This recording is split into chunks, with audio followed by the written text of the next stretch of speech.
She was born Frances Gumm, a child with a song in her soul. She became Judy Garland, the voice of a generation, the heart of Hollywood. But behind every standing ovation was a silent cry for peace. This is the story of the girl who gave the world her music and lost herself in the noise. A story of fame, of loneliness, of redemption. The story begins not in the bright lights of Hollywood, but in a small theater in Grand Rapids, Minnesota in 1922. The seats were worn, the lights dim, and the air filled with the faint scent of popcorn and sawdust. On that cold June evening, a baby girl was born, Frances Ethel Gumm. No one knew it yet, but the tiny infant wrapped in a soft blanket would one day change the sound of cinema forever. Even as a toddler, there was something about her voice, a warmth, a power far too large for her small frame. When she was just 2 years old, she stood on stage beside her older sisters, singing her first song in front of a crowd. The lights were harsh, the piano slightly out of tune, but when the little girl opened her mouth, the audience went still. It wasn't just a child's voice, it was something soulful, something eternal. Her parents, both vaudeville performers, recognized the spark immediately. By the age of 6, Frances, now part of the Gumm sisters, was performing across the Midwest in small-town theaters. She loved it. The stage became her home, but even then there was a shadow behind the spotlight. Her father, a dreamer and performer himself, struggled with his own demons. Her mother, Ethel, pushed her relentlessly, not out of cruelty but out of desperation. The Great Depression had hit America hard, and the only thing keeping the family afloat was their youngest daughter's incredible talent. The family moved to California, chasing opportunity and stability. Frances performed anywhere she could, in theaters, at local radio shows, at talent competitions. By the age of 12, she had a manager, a recording contract, and a new name. MGM executives decided Frances Gumm wasn't glamorous enough. They tried several names before finally settling on one that would echo through history: Judy Garland. Judy. It sounded soft, friendly. Garland. It sounded elegant, timeless. Together, they created the illusion of a confident young star. But behind that new name was still a little girl who missed her father and feared her mother's disappointment. Then came the audition that changed everything.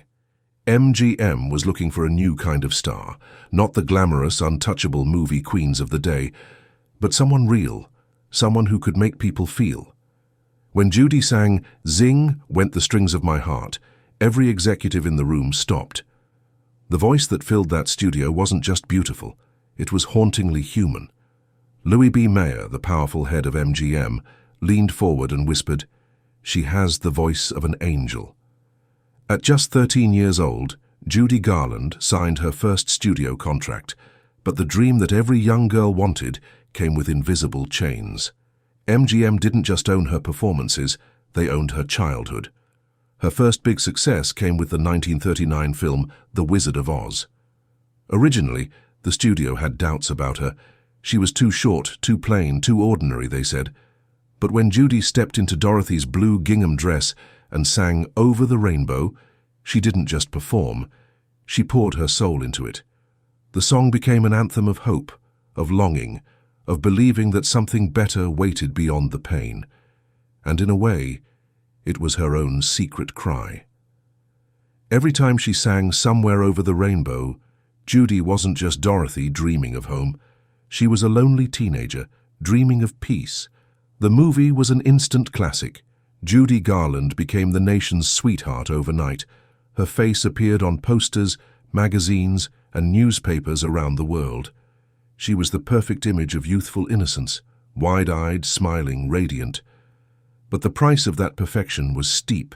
Behind the scenes, MGM worked tirelessly to maintain her image. They controlled what she ate, how she dressed, when she slept. To keep her looking young and energetic, the studio's doctors prescribed pills, pep pills to wake her up, sleeping pills to calm her down. Judy was just 16. Her days started before dawn and ended long after midnight. There were endless rehearsals, fittings, retakes, and interviews.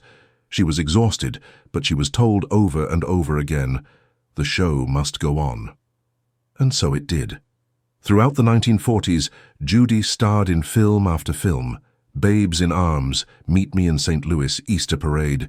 Each performance seemed effortless, but behind her radiant smile was growing pain. Her voice, that golden voice, carried the emotions she could never express aloud. She longed for love, for understanding, for normalcy. On the set of Meet Me in St. Louis, she briefly found it in the film's director, Vincente Minnelli. He treated her not as a commodity but as an artist. For the first time, someone looked at Judy and saw not a product, but a person.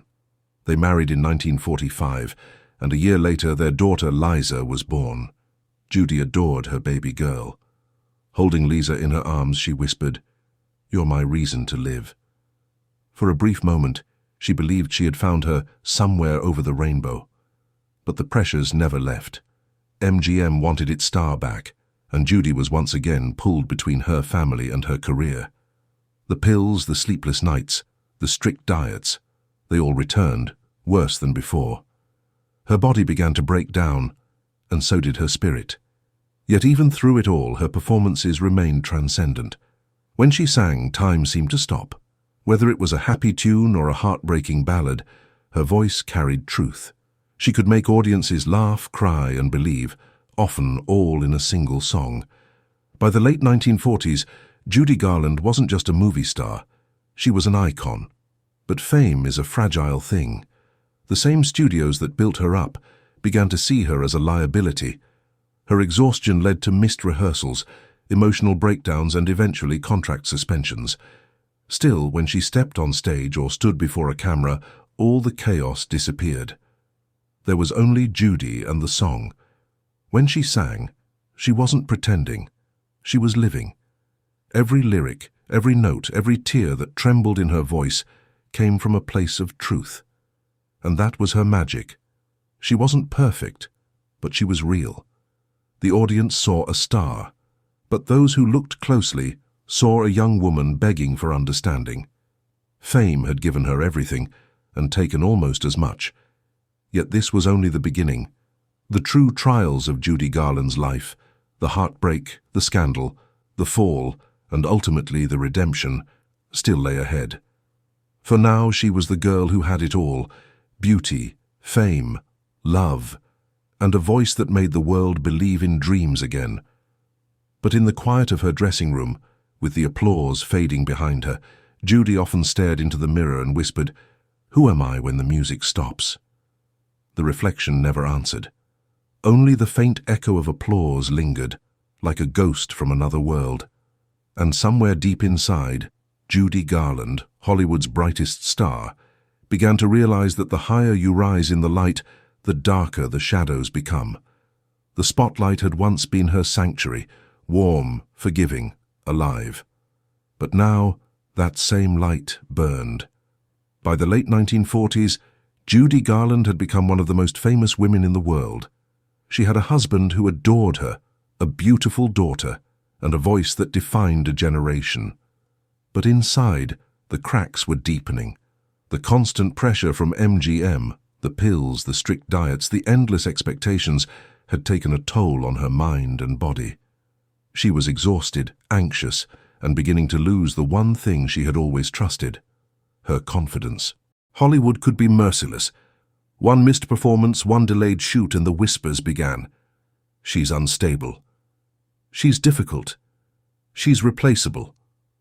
Judy tried to fight back. She wanted to prove she could still be that radiant girl from The Wizard of Oz, but each time she looked in the mirror she saw a stranger, a woman trapped in the role of an eternal child. Behind closed doors, MGM executives fretted over her future. To them, Judy was both a star and an investment, and they would do whatever it took to keep her profitable. The studio doctors continued to prescribe the pills that kept her going: one to wake up, one to sleep, one to lose weight, one to smile. Judy was trapped in a cycle she couldn't escape. In 1947, she suffered her first major breakdown. Exhausted and desperate, she attempted to end her life. It was a cry, not for death, but for help, a plea to stop the machine that was consuming her. She was hospitalized and told to rest. MGM promised to protect her, to help her recover. But within months, they put her back to work. The show, as always, had to go on. Her marriage to Vincente Minnelli began to crumble under the weight of her pain. The man who had once seen her as an artist now saw her as a burden. Judy tried to hold the pieces together for their daughter Liza, but love alone couldn't heal what fame had broken. They divorced in 1951. That same year, MGM, the studio that had discovered her, shaped her, and controlled her for 15 years, finally let her go. Judy Garland, the girl who had made millions for the studio, was fired. She was 30 years old. The headlines were brutal. The tabloids called her washed up, unreliable, a fallen star. The world that had once adored her now turned its back. But Judy wasn't ready to fade away. Beneath the pain, the exhaustion and the humiliation, the same fierce spirit that had once dreamed over the rainbow refused to die. She began performing in nightclubs, small stages, smoky rooms, intimate crowds. There were no cameras now, no glittering sets, no script, just Judy and her microphone. And something miraculous happened. When she sang, the audience didn't see a fallen star. They saw themselves. The loneliness, the heartbreak, the vulnerability. It was all there, raw and real. Her voice had deepened, richer now, weighted with years of struggle.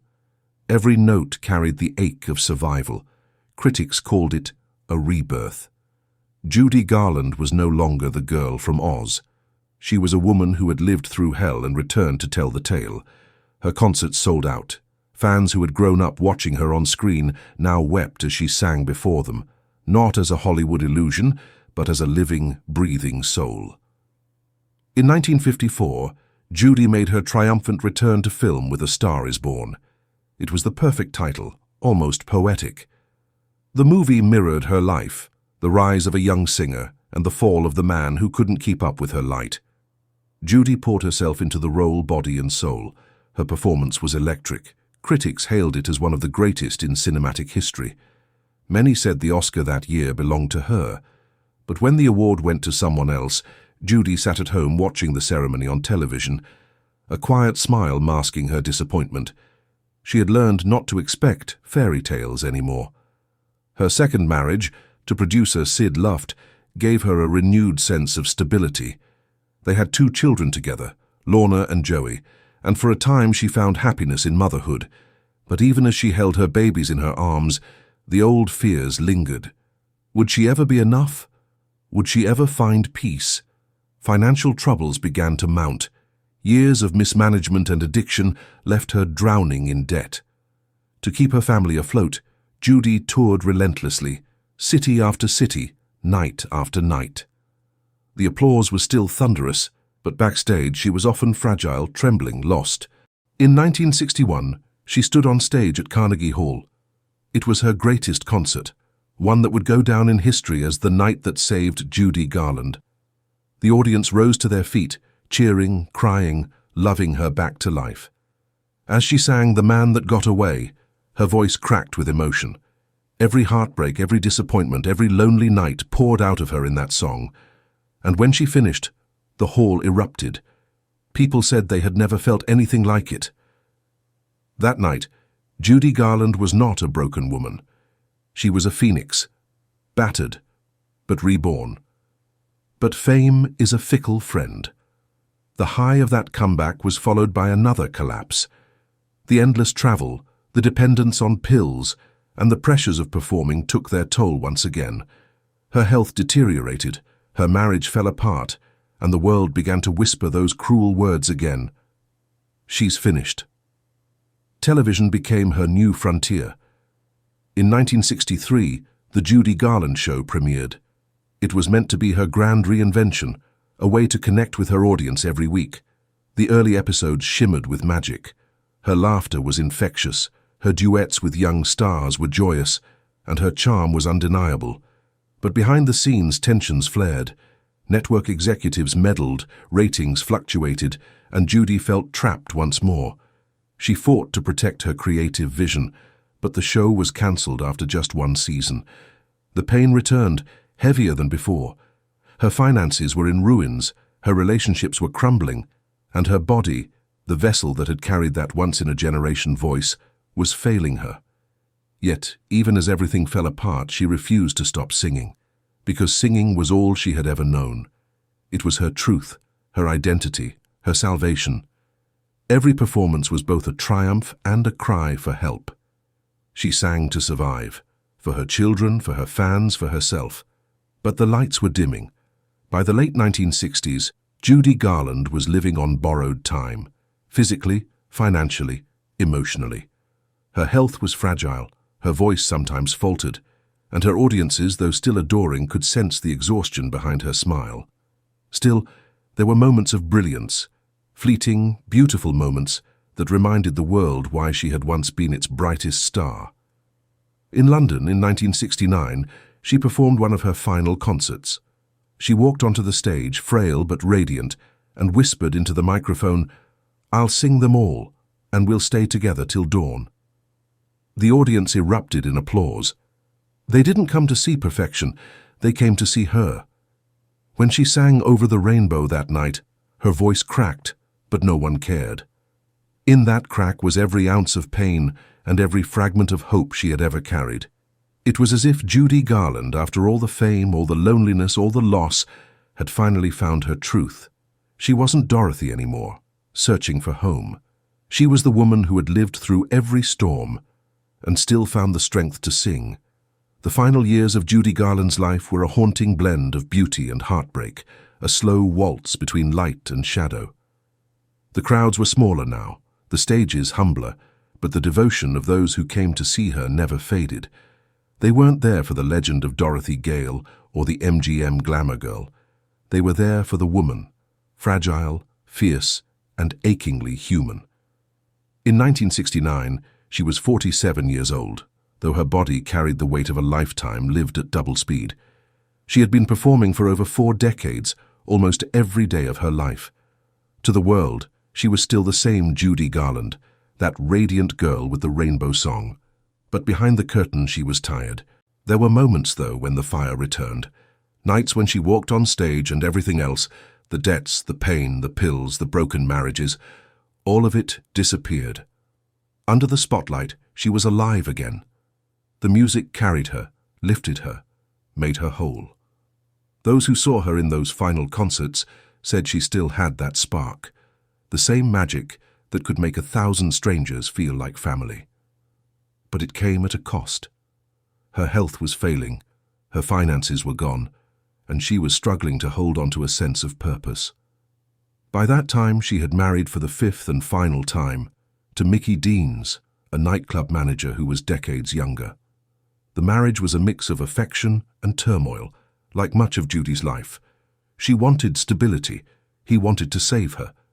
But Judy didn't need saving, she needed peace, and peace for her had always been elusive. In June of 1969, she moved into a small house in London. Friends said she seemed calmer there, quieter, as if the storm inside her had finally softened. She performed a few small shows, smiled for photographers, and spoke of new beginnings. But those who truly knew her sensed something else, a deep fatigue, a longing to rest.